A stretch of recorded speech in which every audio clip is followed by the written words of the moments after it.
ایک ناکہ لگا ہوتا اور وہ ناکہ روٹین میں لگا ہوتا، آج سے نہیں پہلے کا لگا ہوا ہے. وہ ناکے کے اوپر اس مرتبہ ذرا کچھ تھوڑا سا زیادہ انتظامات تھے، کچھ زیادہ نفری موجود تھی، اور ان نفری نے ویپن بھی پکڑا ہوا تھا، شیلڈ بھی پکڑی ہوئی تھی، اور ساتھ ایک ٹینک کھڑا تھا. ایک ٹینک وہ یوں اترے ہیں آگے، انہوں نے دیکھا ہے یہ ماحول ہے، تو جو سمجھدار لوگ تھے وہ وہیں سے انہوں نے اپنی گاڑیاں موٹر سائیکلیں موڑیں اور واپس پل پہ چڑھ کے نکل گئے. اچھا دلچسپ سین تھا، اور یہ اس پارٹی کی طرف سے ہے یہ سین، یہ موٹر سائیکلیں گاڑیاں موڑ کے واپس پل کے اوپر چڑھ کے کینٹ کی حدود سے نکلنے والا، جو ٹرکش ماڈل کو اپنے لیے ایک بہت بڑی جو ہے وہ مثال دیتے ہیں کہ دیکھیں ترکی والوں نے کیا کیا تھا جب ٹینک آ گئے تھے، وہ ٹینکوں کے آگے لیٹ گئے تھے. وہ انہوں نے کہا کہ نہیں جناب، ہم نے اس ملک میں مارشل لا نہیں لگنے دینا، ہم نے اس ملک کے اندر جو ہے رجب طیب اردوان کو ہی ہم نے اس ملک کا سربراہ رکھنا ہے. اور پھر لوگوں کی انوالومنٹ کی وجہ سے، لوگوں کے ٹینکوں کے آگے لیٹنے کی وجہ سے، وہ جو رجب طیب اردوان صاحب کے خلاف جو کو ہوا تھا وہ اس کو روکنا پڑ گیا تھا، کیونکہ لوگ ٹینکوں کے آگے لیٹ گئے تھے. انہوں نے کہا جناب تسی بھی آج جا کے ٹینکاں دے آگے لیٹو. ایک ٹینک، صرف ایک ٹینک. اور نہ صرف یہ بلکہ پنجاب پولیس، لاہور میں بات کروں میں، فیصل آباد کی، پنڈی کی، کسی اور جگہ کی بات نہیں کر رہا، لاہور پولیس جہاں کا سی سی پی او جو غلام محمد ڈوگر صاحب ہیں، وہ چودھری پرویز الہی صاحب کی ناک کا بال ہیں. یعنی وفاق 3 مرتبہ ان کو خط لکھ چکا ہے کہ تسی واپس آ جاؤ. وہ بندہ واپس نہیں گیا، ابھی بھی سی سی پی او ہے. وہاں پر کون کون موجود تھا؟ S S P, 2 S P, 4 D S P, police کی 10 موبائلیں، اور پولیس بھی ساتھ موجود تھی. اچھا پہلے پولیس اور اس کے بعد فاصلہ تھا درمیان میں، اور فوج موجود تھی. پولیس خود پی ٹی آئی والوں نے بندوقیں انچ کر کے کھلو گئے. یہ کون سی پولیس ہے؟ پنجاب کی پولیس ہے. کون سی پولیس ہے؟ چودھری پرویز الہی کی پولیس ہے. اور سامنے کون تھا؟ وہ جماعت کے کارکن تھے جن کے ووٹ لے کر چودھری پرویز الہی صاحب چیف منسٹر بنے. اگر وہ اپنے ووٹ پیچھے کر لیں، چودھری پرویز الہی صاحب فارغ ہیں، گھر چلے جائیں گے، اس کے علاوہ کوئی آپشن نہیں ہے. اور وہ پولیس والے جو ایس ایس پی تھے، جو ایس پی تھے، وہ ان کو کہہ رہے تھے پائن واپس چلے جاؤ، گل اگے ود گئی ہے، ساڈا کنٹرول نہیں ہونا. اگر آپ نے یہاں سے ایک قدم آگے بڑھایا، اگر آپ نے اس بیریئر کو کراس کیا، تو پھر اس کے بعد نتائج کی ذمہ داری آپ پر ہوگی. ہم آپ کو روکنے کے لیے جس بھی ایکسٹینٹ تک جانا پڑا ہم جائیں گے. اگر ہم نہیں روک سکے تو پیچھے جو بڑا بھرا کھلوتا نا، انہیں لا لینا چھتر. اس تو بعد جڑا لتر پولا ہونا نا، وہ تہاڈی سوچ ہے. پھر وہ ٹویٹر کرتے رہے جناب ہمیں روک دیا گیا، ہم فلاں ہو گئے، یہ کیسا قانون ہے، احتجاج کی اجازت نہیں ہے، چھونی نو وے ایریا بن گئی ہے، نو گو ایریا بن گئی ہے. اس طرح کی ٹویٹیں چلنا شروع ہو گئی. اور حقیقت کیا ہے کہ وہاں سے اس کے بعد 10 منٹ کے اندر وہ سڑک اس طرح صاف تھی، اس طرح ٹریفک دوبارہ چلنا شروع ہو گئی تھی جیسے کبھی یہاں پر کوئی بندہ آیا ہی نہیں. یہ ہے حقیقی تبدیلی جس کے لیے عمران خان صاحب کوشش کریں، یا یہ حقیقی انقلاب جو عمران خان صاحب لانا چاہتے ہیں، جو ایک ٹینک، صرف ایک ٹینک سے ڈر جاتا ہے، صرف ایک ٹینک سے. 3 دن گزر جاتے ہیں، عمران خان صاحب کی جو ایف آئی آر ہے وہ درج نہیں ہوتی.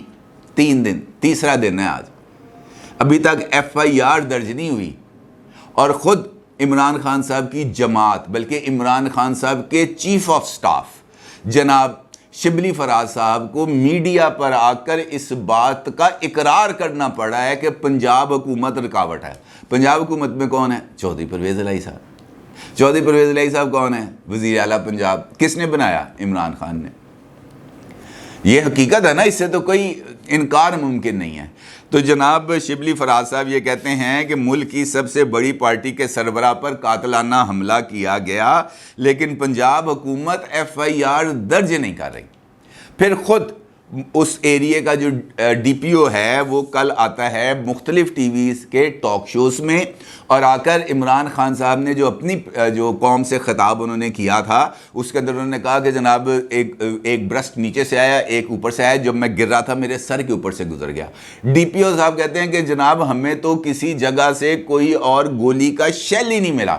ارد گرد کی جو تمام اونچی عمارتیں تھیں وہاں پر آلریڈی پولیس کے لوگ موجود تھے، لیکن اس کے باوجود دوبارہ سویپنگ کرائی گئی، دوبارہ جائزہ لیا گیا، کسی ایک بلڈنگ کے اندر اس طرح کا کوئی نشان نہیں ملا کہ یہاں پر کوئی بندہ کھڑا تھا، کسی نے فائر کیا ہے، یا کسی بھی بلڈنگ کے اندر گولی کا ایک خالی شیل ملا، کسی جگہ پر نہیں ملا، کسی جگہ پر نہیں ملا۔ اس کا مطلب یہ ہے کہ خود پنجاب پولیس جو ہے وہ عمران خان صاحب کے احکامات یا عمران خان صاحب کے کہنے کے اوپر وہ چیز کرنے کے لیے تیار نہیں ہے جو حقیقت ہی نہیں ہے۔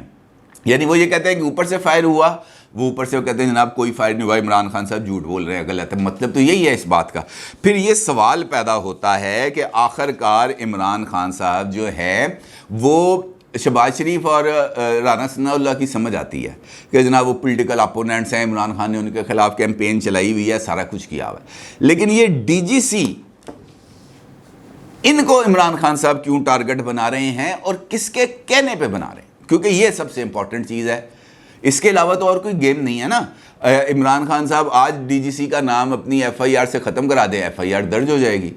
میں کہنے کا مطلب تو یہی ہے نا، عمران خان صاحب نے اپنی پریس کانفرنس کے اندر یہی بات کہنے کی کوشش کیا کہ جناب طاقتور کا چونکہ نام ہے اس میں، لہٰذا ہماری جو ایف آئی آر ہے وہ درج نہیں ہو رہی۔ پھر وہ یہ کہتے ہیں کہ جو سوال ہے میری نظر میں کہ ڈی جی سی پر بار بار یہ حملہ کیوں کیا جا رہا ہے، ان کو ٹارگٹ کیوں کیا جا رہا ہے اور کس کے کہنے پر کیا جا رہا ہے؟ کیونکہ عمران خان صاحب نے کل اپنے خطاب میں خود اس بات کا اظہار کیا، خود انہوں نے بتایا کہ ان کو انفارمیشن اور یہ کلاسیفائیڈ انفارمیشن اور خفیہ انفارمیشن انہیں کہاں سے مل رہی۔ انہوں نے خود اس بات کا اعتراف کیا کہ انہوں نے بھی اپنے بندے نے اندر، انہوں نے خود کی یہ بات، میں نہیں کہہ رہا۔ یہ آپ اگر عمران خان صاحب کا قوم سے 2 گھنٹے طویل خطاب سنیں تو اس کے اندر خود انہوں نے اس بات کا اظہار کیا ہے، اور اس بندے کو وہ ٹارگٹ کرنے کی کوشش کر رہے ہیں جس کو ابھی اس عہدے پر آئے ہوئے صرف 3 مہینے ہوئے ہیں۔ یعنی میجر جنرل فیصل نصیر صاحب کو ڈی جی سی کے عہدے پر آئے ہوئے ابھی صرف 3 مہینے ہوئے ہیں، اور وہ کیریئر انٹیلیجنس آفیسر ہیں۔ یعنی ان کا سارے کا سارا جو سروس ہے وہ سی ایم آئی میں گزری ہے۔ سی ایم آئی مطلب ہے کہ کور آف ملٹری انٹیلیجنس، ان کی ساری service corps of military intelligence میں گزری ہے، اور ان کا جو حلقہ احباب ہے یا وہ تمام لوگ جنہوں نے ان کے ساتھ کام کیا ہے وہ ان کو سپر سپائی مانتے ہیں، سپر سپائی۔ بلوچستان کے اندر انہوں نے کام کیا، کراچی کے اندر انہوں نے کام کیا، اور یہ بھی اطلاعات ہے کہ یہ جو کلبھوشن یادیو کا جو آپریشن تھا اس میں بھی فیصل نصیر صاحب ہی اس کو گرفتار کرنے والی ٹیم کو لیڈ کر رہے تھے، یہ اطلاعات ہیں۔ اس کا مطلب یہ ہے کہ وہ کیریئر انٹیلیجنس آفیسر ہیں۔ دوسرا امپورٹنٹ اس کا جو لنک، یہ ملٹری انٹیلیجنس کے اندر بھی کام کر چکے ہیں، اور جس وقت یہ ملٹری انٹیلیجنس میں کام کر رہے تھے تو ان کا جو ڈی جی تھے یعنی ڈی جی ایم آئی وہ تھے لیفٹیننٹ جنرل عاصم منیر صاحب، جو بعد میں بن گئے تھے ڈی جی آئی ایس آئی بھی رہ چکے ہیں، اور اس وقت وہ سینئر موسٹ جنرل ہیں، ان کا نام بھی آ رہا ہے ممکنہ چیف آف آرمی اسٹاف کے لیے۔ لہٰذا یہ لنکس ہیں بہت زیادہ۔ عمران خان صاحب کو خطرہ کس سے ہے اور یہ کیوں کر رہے ہیں؟ تو یہ انڈائریکٹلی، یہ میری جو بات ابھی میں نے آپ سے کی ہے، عمران خان صاحب انڈائریکٹلی جو جنرل فیصل صاحب ہیں ان کو سامنے رکھ کر ٹارگٹ کر رہے ہیں وڈ بی آرمی چیف کو۔ میرا خیال میں اس کے علاوہ اور کوئی وجہ سمجھ میں نہیں آتی۔ تیسری بات امپورٹنٹ یہ ہے کہ یہ جو ان کی جو پروموشن کا کیس تھا، وہ پروموشن کے اندر بھی جو ہیں ان کو جو ووٹ دیا گیا وہ عاصم منیر صاحب کی طرف سے بھی ملا اور ساحر شمشاد صاحب سے بھی ملا، اور اس کے ساتھ ساتھ یہ جو ہمارا جو اس وقت یہ جو سٹرکچر ہے نا، اس کے اندر ڈی جی سی کی بہت زیادہ ویلیو ہے، بہت زیادہ امپورٹنس ہے، کیونکہ یہ میری نظر میں تیسرا امپورٹنٹ عہدہ chief of army staff, D G I S I, اور اس کے بعد جو عہدہ ہے وہ ڈی جی سی کا ہے، یعنی ڈائریکٹر جنرل کاؤنٹر انٹیلیجنس کا۔ اور ماضی میں یہاں پر بہت اچھے افسرز کام کر چکے ہیں۔ شجاع پاشا صاحب کے جو ڈی جی سی تھے وہ ظہیر الاسلام صاحب تھے، ظہیر الاسلام صاحب بعد میں ڈی جی آئی ایس آئی بن گئے۔ اس کے بعد جب وہ ڈی جی آئی ایس آئی تھے یعنی ظہیر الاسلام صاحب، تو لیفٹیننٹ جنرل فیض حمید صاحب اس وقت میجر جنرل تھے شاید، وہ ان کے ڈی جی سی تھے، پھر وہ بن گئے آئی ایس آئی کے چیف۔ اب ندیم انجم صاحب ہیں ISI کے چیف اور ان کے DGC ہیں یہ جناب میجر جنرل فیصل. اب ان کو ٹارگٹ کرنا بنیادی طور پر اس پورے کا پورا جو میں نے آپ کو ٹاپ ہیرارکی بتائی ہے اس کو ٹارگٹ کرنا ہے. اب چونکہ یہ بتایا گیا ہے اور خود DGI نے اس بات کا اظہار کر دیا ہے کہ جناب ہم اے پولیٹیکل ہیں, ہم غیر سیاسی ہیں, we have nothing to do with political developments. لیکن عمران خان صاحب ہی ہیں نا, آپ ان کے جلسے اٹھا کے دیکھ لیں, کھینچتے ہیں, بار بار بلاتے ہیں, آ جاؤ آ جاؤ آ جاؤ, مجھے بچاؤ, میں حق پہ ہوں, میں سچ پہ ہوں, آپ نیوٹرل نہیں رہ سکتے. آپ کا کام ہے کہ آپ گھر پہ ڈاکہ ڈل رہا ہو تو چوکیدار کیسے کہے گا کہ میں نیوٹرل ہوں, اسے تو گھر کو بچانا ہے. یعنی ان کا یہ کہنا تھا کہ میں جو ہے وہ گھر کا مالک میں ہوں, میری بات سنو, میرے ساتھ آ کے کھڑے ہو. اب وہ اس بات پر آ نہیں رہے, لہٰذا یہ جو نئی سی نئی چیزیں ہیں, یہ جو نئی سی نئی کھچڑیاں ہیں, اس کو جان بوجھ کر پکایا جا رہا ہے, اس کو جان بوجھ کر ہوا دی جا رہی ہے اور اس کو گھسیٹا جا رہا ہے بار بار آگے کی طرف, تاکہ ان کو کسی نہ کسی طرح کا خان صاحب کو ریلیف مل سکے. اب جو کل انہوں نے پریس کانفرنس کر دی, اس کے بعد اس سے پہلے اسد عمر صاحب نے میاں اسلم اقبال کو اپنے ساتھ بٹھا کر جو انہوں نے میڈیا ٹاک کی تھی, جس کے اندر انہوں نے یہ 3 نام لیے تھے. اور اس کے بعد یہ جو رد عمل آیا ہے DGISPR کی طرف سے, یعنی ادارے کی طرف سے, DGISPR مینز انسٹیٹیوشن, وہ ادارے کی طرف سے جو رد عمل آیا ہے وہ بڑا سخت ہے. انہوں نے کہا جناب بے بنیاد الزامات کسی بھی صورت ہمارے لیے قابل قبول نہیں ہوں گے. اور ساتھ انہوں نے حکومت کو کہہ دیا ہے کہ جناب حکومت حتی کہ عزت پر قانونی کارروائی کرے. یعنی یہ جو لوگ اس وقت بے بنیاد, انہوں نے لفظ استعمال کیا مفاد پرست. اب انہوں نے کہا کہ یہ جو لوگ اس وقت بے بنیاد اور غیر ذمہ دارانہ جو الزامات عائد کر رہے ہیں, ان کا سخت نوٹس لیا جانا چاہیے اور حکومت کو قانونی کارروائی کرنی چاہیے, یہ انہوں نے کہہ دیا.